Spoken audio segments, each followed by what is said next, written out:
And we are live, thank God. My fearless friends, today was an interesting day for science. We have figured it all out. I'm here with the amazing Katara Sky. She has been so patient and kind in this whole technical setting. We are going to start in just a few seconds. Talking today about intuition, about spirituality, and about energy medicine, how nature can help you heal and be your best self and in your best condition. I cannot wait to learn from you, Katara. I really am so excited. And since, okay, YouTube is okay, if Instagram works okay as well, I'm a happy person for today.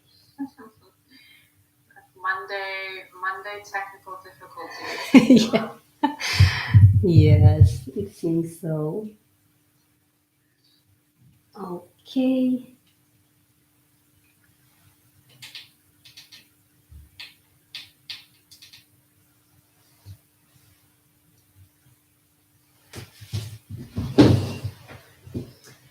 And hello to our Instagram friends. Thank you for joining us. We have a lovely talk this it's morning in Romania. It's the start of the day for me. We had some technical issues, but all is great now.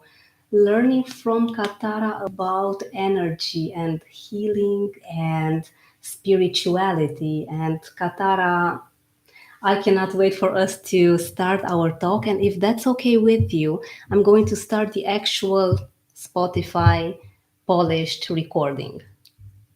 Yes, great. Thank you so much Wonderful. for having me. And we are starting in three, two, one. Hello, everyone, and welcome to episode number 46 Achieve Magic with Katara Sky. This is a guest that I have been very interested to talk to for a while because we are going to learn about magic, about energy healing, since Katara is a magic maker, shamanic priestess, therapist, and counselor. She facilitates journeys, especially the one of transformation, helping people connect to their truth, sacredness, and sovereignty. Her mission through her work, connections, and influence is to transform people to collectively better the world and live in harmony with nature. I love this. By doing this, generations after us can live in greater connection with themselves, their ancestors, land, and all their relations. Her intention is to share energy and spirit medicine with the world, with hopes to increase awareness, share healing, and its approachability to everyone. In these days and times, she's finding it more important than ever to be connected to ourselves and to community. Everyone has stories, and she hopes to share hers and help people with rewriting theirs so we can live in a better world with a better collective story. I enjoyed this so much. Welcome, Katara. Thank you so much for being with us today. Thank you for having me. Thank you for introducing me. It's a pleasure. And since I read your amazing introduction, I had a difficult time choosing a part of it. So I chose to read it all because it's so effective. I wanted to ask you, Katara, what is your story? How did you begin your amazing journey with your business? Thank you. Thank you for asking. And ah, seems like our life is always a collection of so many stories that each time I have the opportunity to share mine, I never know which one to actually share. But since you called it um, achieve magic with me, I guess I'll share the story of how I refound magic. And so I guess I will say that I'm born and raised in Canada. That's my original home here, and I find myself in Australia. And in my childhood and in my early years, and definitely through adulthood, I think I completely did not have any sense of magic. And what that means for me is perhaps having lost the sense of play, have lost the enjoyment of really enjoying pleasure in life, and really seeing everything through our eyes of wonder.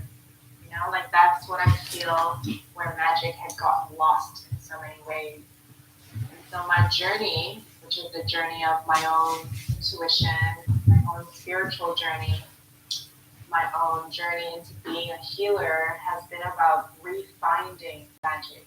It's been about refinding that even though our stories can be very difficult, our stories can be very painful, that there's always magic that can be felt. There's always magic that can be sensed.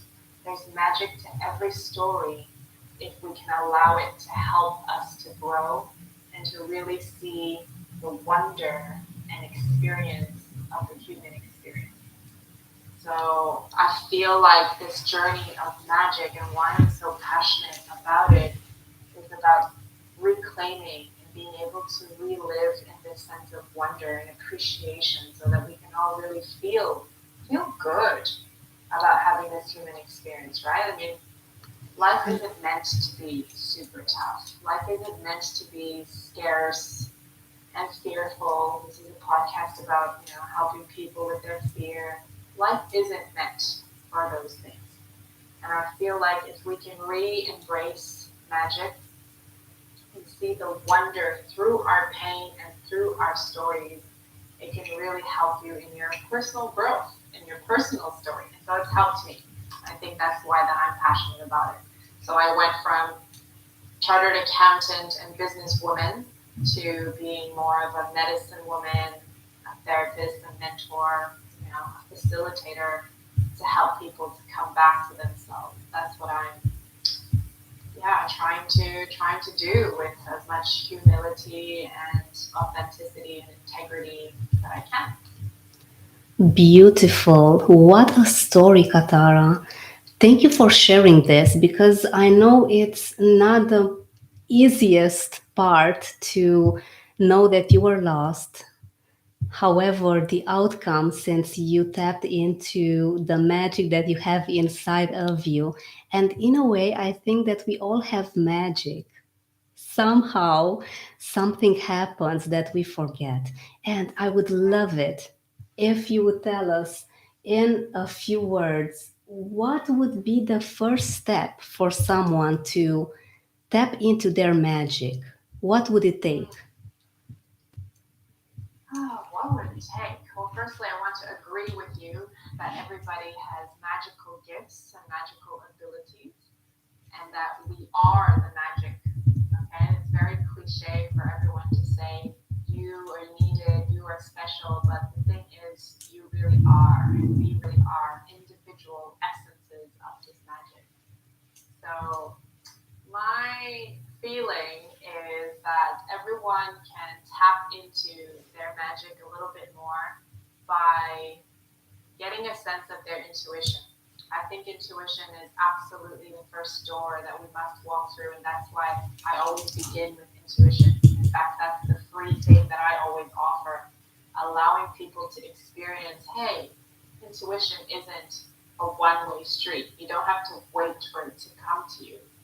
Intuition is something that we can actually practice and skillfully master so that we're having a two-way conversation with nature, with source, with God, with power all around us, with source magic. So I think it's about developing and getting in touch with intuition. And there are practices. It isn't just thinking about, oh, I'd like to develop it. We actually have to practice. Just like if we're going to go to the gym and work out, we actually have to do certain exercises. It's the same for intuition.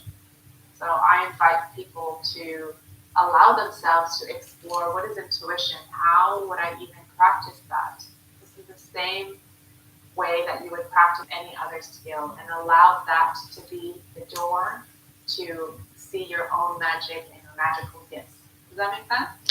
It makes all the sense, and I'm so grateful that you made this comparison with going to the gym because everything is buildable. You need to work on getting any skill.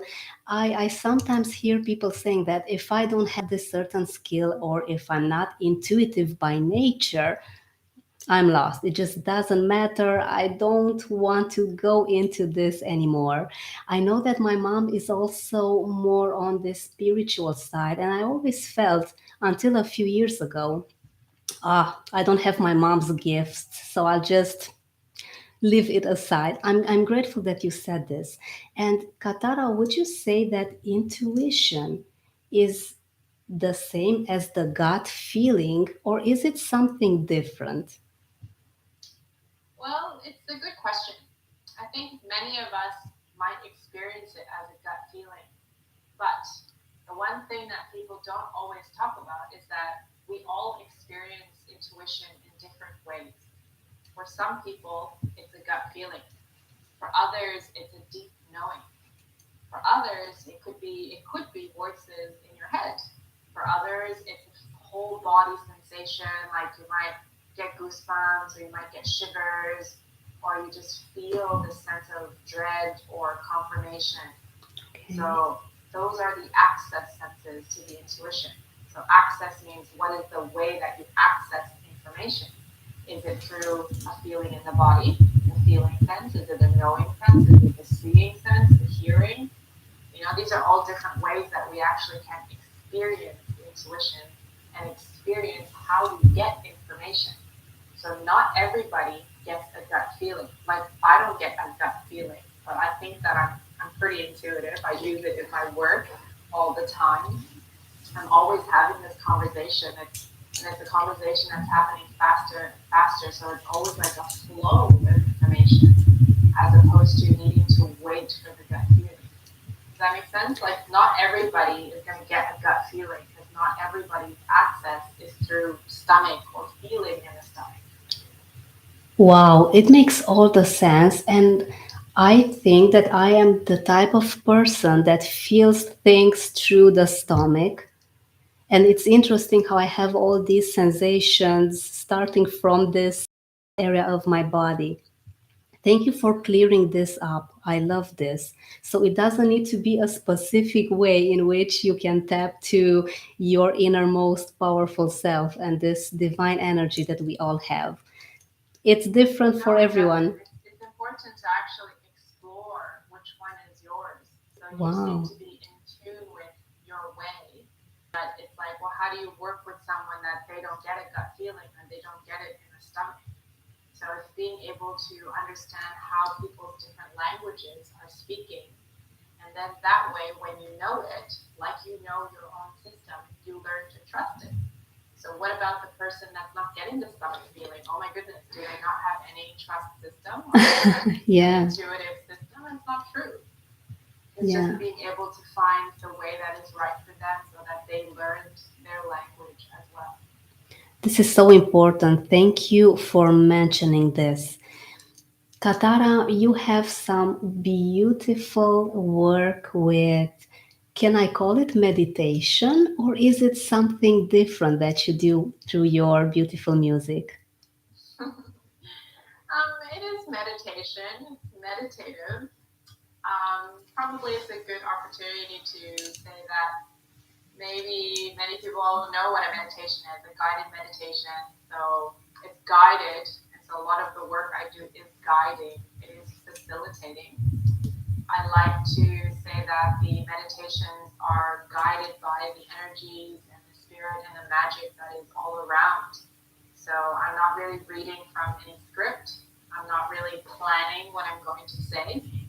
So often what happens is I get the sense of what topic it is, but I don't really know how the journey or how the meditation is going to go. So I say that it's medicine for people. It's medicine because it's what you need to hear, what sounds you need to experience so that you can receive a healing, so that you can receive some insight, so you can receive some comfort. So last night I was having a little circle for the celebration of the solstice, which is tomorrow. And last night's energy was actually the rose energy. So, the Wow. rose energy, everything in everything that I was saying, in the imagery, in the essence, everything was around working with the rose. So it's not really planned. It's I feel the energies coming through in a knowing, and I relate it to how people are feeling and use that in a group energy to bring about healing. So that's some of the free meditations that you might see on my website, but in the lovely circles that I do, and even on the healing that I hold space for people. Everything is channeled, everything is intuited from whatever I'm sensing with all the beautiful source magic that's all around. So meditations, they can be hypnosis, they can be shamanic journeys.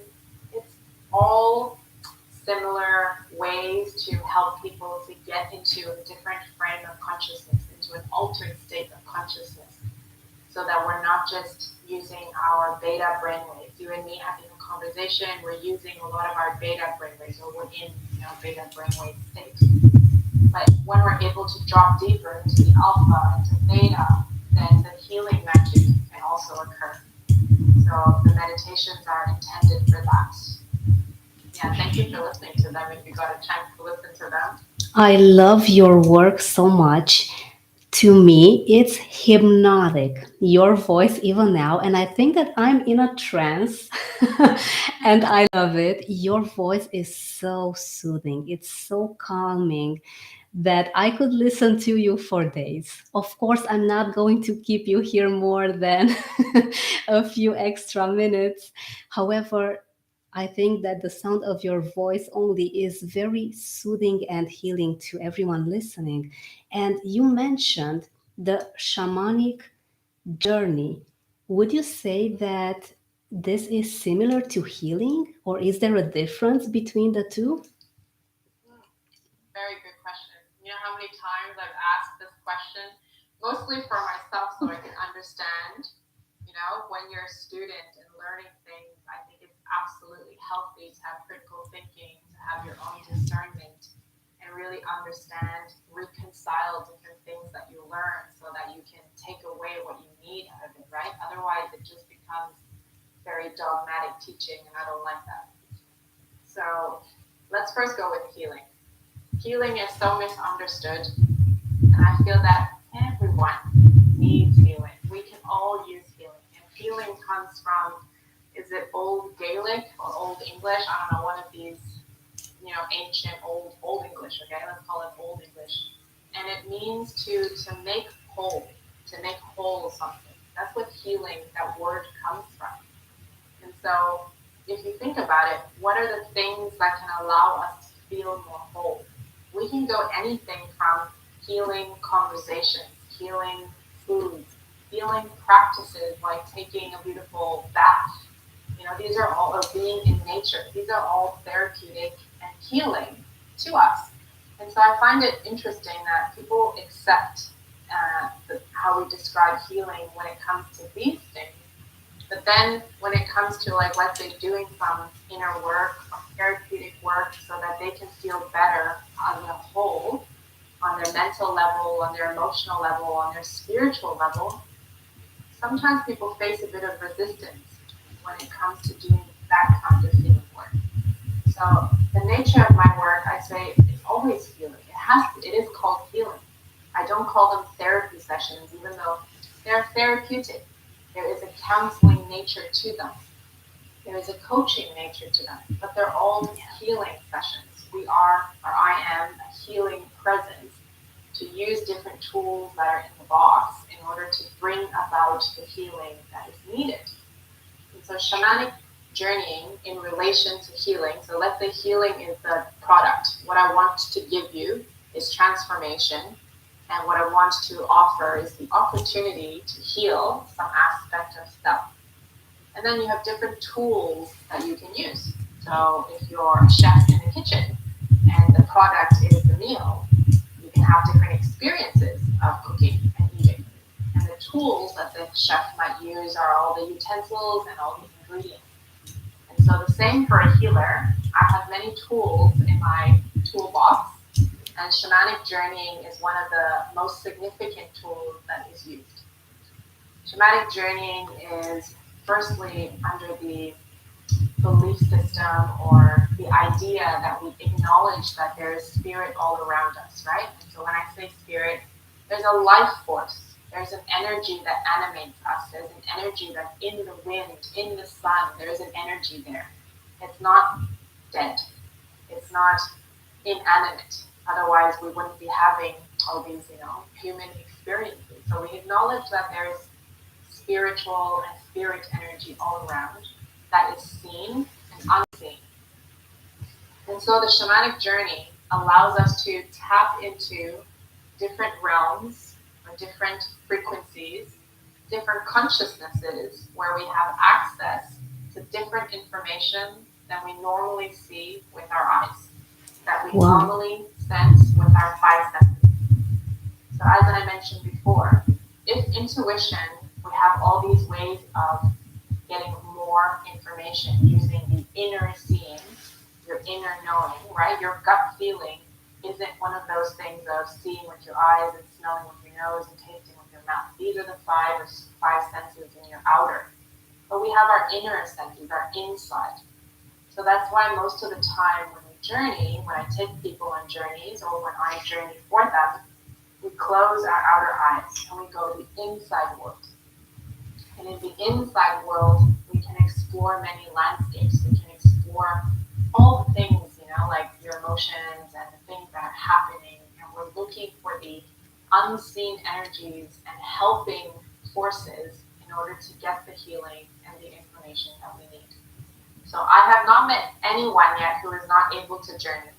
I have not met anyone who is unable to meditate or be able to go into hypnosis because these are natural ways that the human can enter into these states. They're naturally available to us. It's just that we don't understand them fully. We don't understand, I'm scared to be in hypnosis or I'm scared to doing a shamanic journey because you don't understand it. So that's also very normal. It's very normal. So I like to invite people to experience. When you have a direct experience of something, nobody needs to tell you what you're going to see and what the answer for you is.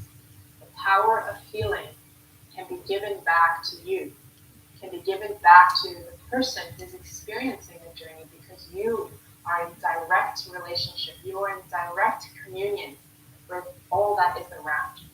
And so the facilitator, the healer, the counselor, the therapist, doesn't matter what title you use, is really the channel. We are the one that can hold the space. And I have different tools in my boxes, and shamanic journeying and the shamanic practice is one of them that I take out in order to help people to heal. That's my approach. But there are others that might practice it slightly differently and for different reasons. But right now, we're living in modern society and we have a modern day life. And so we need to adapt. We need to bring the ancient medicine into the modern day in a way that can help people so that people can understand that the medicine can be pragmatic. It's helpful for your everyday. It's not that you escape to some reality and you escape real life. This is not the purpose of using or doing this work. It's to actually help you to have a better life now. Does that give you more of an understanding of what a shamanic journey is? Wow. I did not see this being this fascinating and transformative, and I'm taking notes. I'm taking Yeah. notes. I love this. And to our friends on Instagram and on YouTube, make sure you have something to write these amazing thoughts on, even if you are watching us in replay, because this explains so much of the questions that I was asking myself a few days ago. And since we had our talk a few days ago, I kept bringing certain things, trying to understand them better, since this is a fascinating world.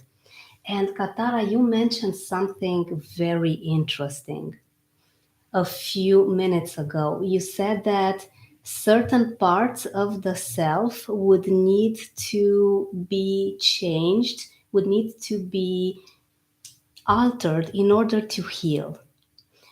People may have this fear of change. This has spoken to me so much through the years since I'm working with people that have fears in business. And the number one fear is that, okay, what would people think? Because they don't want to change. Change causes them to not see further than this very moment that doesn't look that bright. Would you say, Katara, that healing and change go hand in hand, and we do need to modify everything in ourselves in order to embrace the full complete healing? What are your thoughts on this? Okay.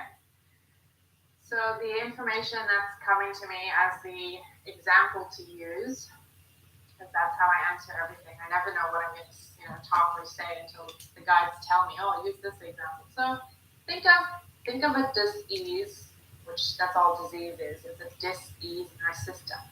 Think of a dis-ease that can be curable, but you haven't healed. Curable, but not healed.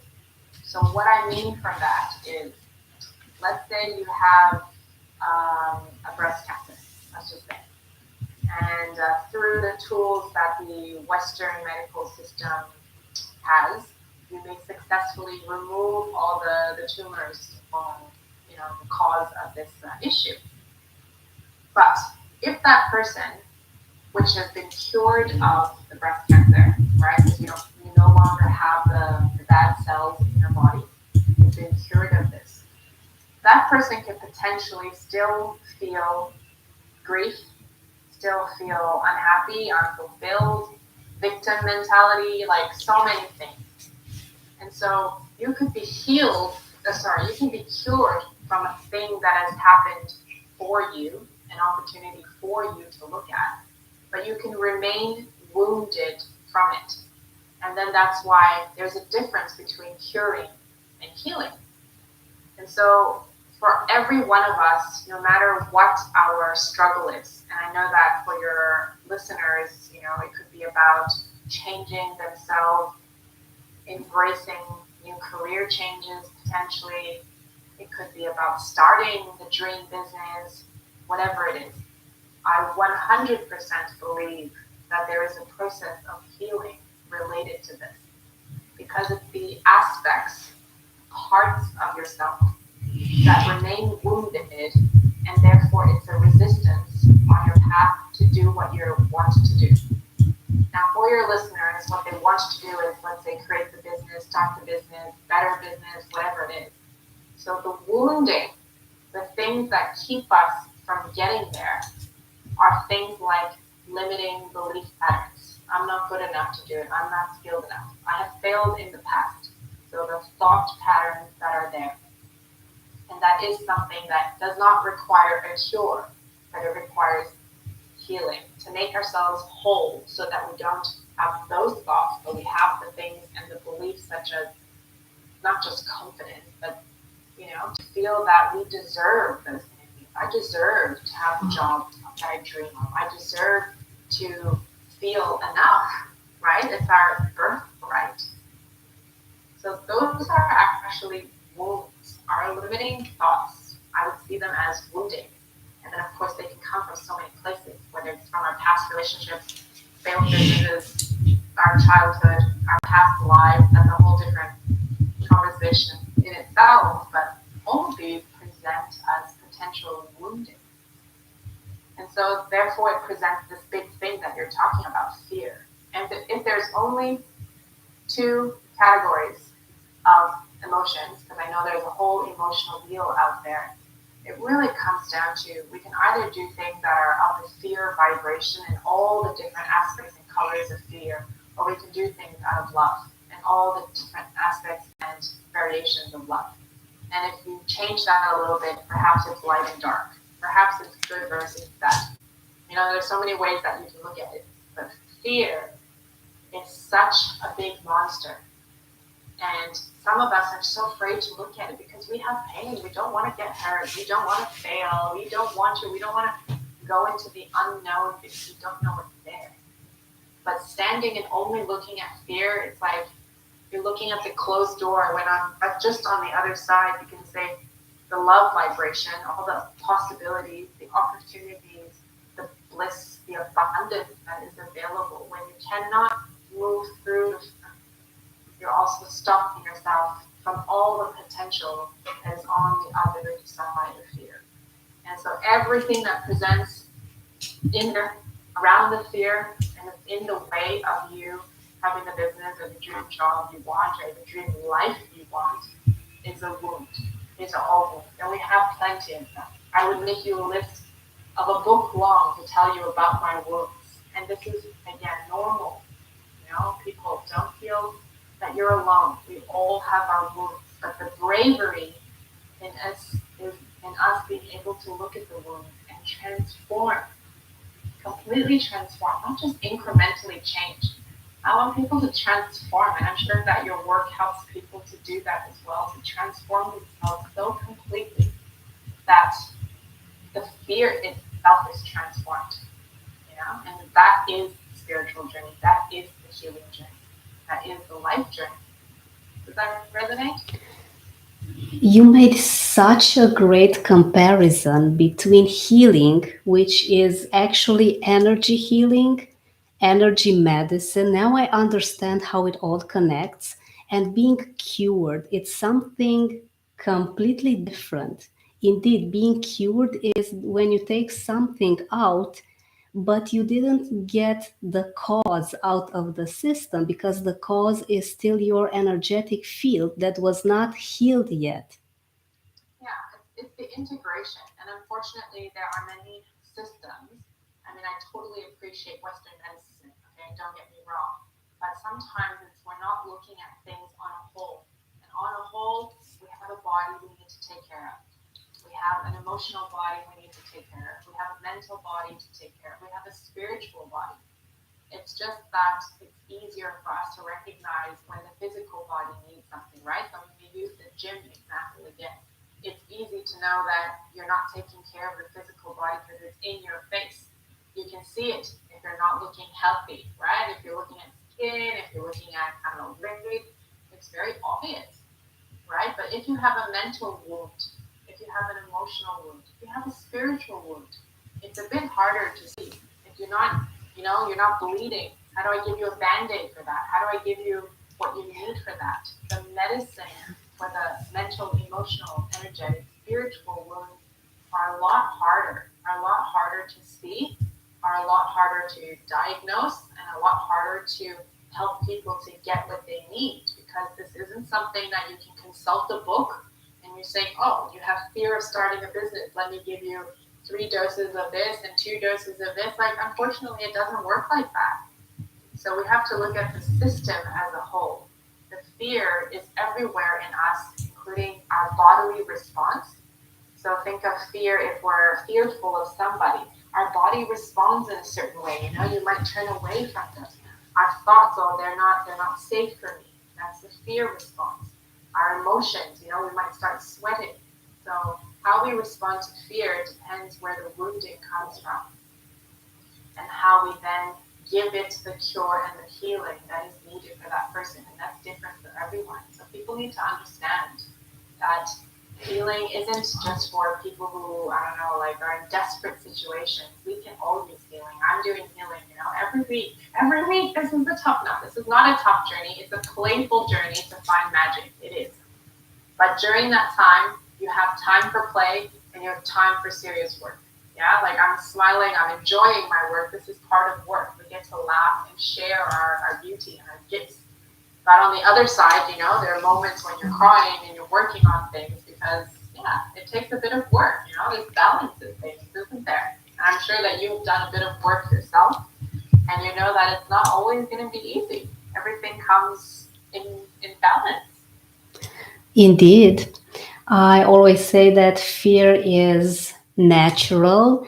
It's not the most fun most of the times because you tap into some things that you were not aware of completely. You did not even have a hunch that you would tap into a certain limiting belief, for example. You mentioned about doing the work, and as you said at the beginning of our talk, and I find this very fascinating how you switched your life around for being a businesswoman, from being a businesswoman to this also business, but it's the beautiful spiritual side of life. Would you say that this was a tough journey for you at the beginning? How did you see fear back then, and how did it transform through the years? It has definitely been a journey, and definitely I have experienced a lot of fear. And, I can't say that I'm fearless now. I can't say that I have no fear. There are still things that come up, right? So, as I said, there are fear in all its different faces and masks of fear. So, fear can also present as doubt. Fear can also present as impatience. So perhaps sometimes as I have changed my path and I'm looking to be more authentic in my offering, I have fear that, oh, what if I don't make enough money to support myself? What if people don't like what I have to offer? What if people don't need what I offer? What if I end up not being able to figure out what I'm going to do in life? What if I'm not successful? So these are all the wounds that present and showed me all the things that I'm actually fearful of. And so my journey of transformation has been about looking at each one of these and working with it. Working with it means, where does that thought come from? How do I change it? How do I rebalance it? What do I need to look at? What do I need to embrace? How do I heal about myself? So the journey absolutely has been about diving into the fears, the insecurities, the doubts that have come up for me all the time in a continuous journey. But it doesn't have to be scary. It doesn't have to be scary. There have been moments of fear where it's like ending a relationship with the part of me that used to be my business self. And there was a grieving. There's a loss of self because I spent so many years cultivating that sense of self, and then all of a sudden, all of those skills and those things are no longer needed. It's like an abandonment of self. So there's a lot of fear of that as well. What if I made the wrong decision? So for all your listeners and audience who are listening, it's normal to have different facets, different faces of your fear to arise at different times, and that's definitely been my story. Fear has looked me in the eyes so many times, and you just need to look back to say, and what would really happen? And is this really going to happen? And why is this coming up for me now? What is ready to be looked at? Because when things come up, it means that they're ready for you to look at, and it will be your choice, whether you choose to work on it or not. And that's where the choice for change and transformation, it is a choice. It's a conscious choice. Because you can just be like an ostrich and keep your head in the sand and ignore everything. And many people carry on their lives without ever consciously being present. So if everyone who's already aware of the fear that they have, I mean, pat on your back that you even realize that you have fear, it's because you have a direction. You have something you want to achieve. And so you're already having more presence and more awareness that you're on a journey. And that's probably already keeps ahead of many people who are living their life without even any conscious awareness. I appreciate you saying this. Thank you for mentioning about the wounds. Thank you for saying this about fear, that you can indeed look fear in the eyes and, okay, what would it happen? This is a fantastic question that I myself am going to use with myself when I work on certain fears and limiting beliefs that I get in touch with. This has been more than revelatory. Katara, thank you so much for sharing all these amazing thoughts and ideas and insights. And I'm pretty sure that by now everyone would want to know where to get in touch with your amazing work, where to listen to your guided meditations, and how to get more of your beautiful energy. Thank you. Well, you can come find me on katarasky.com. And I think this is where you'll have access to free meditation. There's a library there. There's also a free training, a very mini training for you to discover what your intuitive power sense is. So this is discovering, are you a gut feeler? Are you the one that gets a hunch? Are you getting to know yourself and you have a sense of knowing? So I've got a free training available there. And you can also find me on YouTube or on Spotify. You just look up Katara Sky. So I share a podcast called Meaning, Medicine, Magic, and I've just launched as well because I feel there's so much magic that I want to share with everyone. So come find me on the website. You can also find me on I Am Katara Sky on Instagram. I share, it's really sharing my own stories of transformation. And as you introduced, it's really to inspire people so that they can have the courage to transform their lives as well. So I very humbly, authentically, and vulnerably show myself in those ways, and I hope to connect with you in all the ways that I'm out there. Thank you so much, Katara. This has been amazing. I appreciate your energy and your wisdom, and I can't wait to see more of your amazing work. Thank you so much for joining us today Thank you. and saying goodbye to our Instagram friends. Thank you for joining us, and remember to get in touch with Katara to get more magic into your lives. You have her details in the description below. Bye, everyone.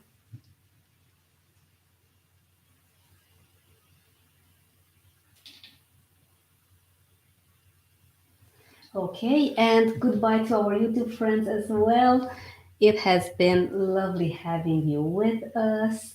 Get in touch with Katara for more of her amazing work. You'll find everything in the description of this live session. And if you have more questions, why not drop them below and we'll make sure to get back to you. Thank you so much for joining us.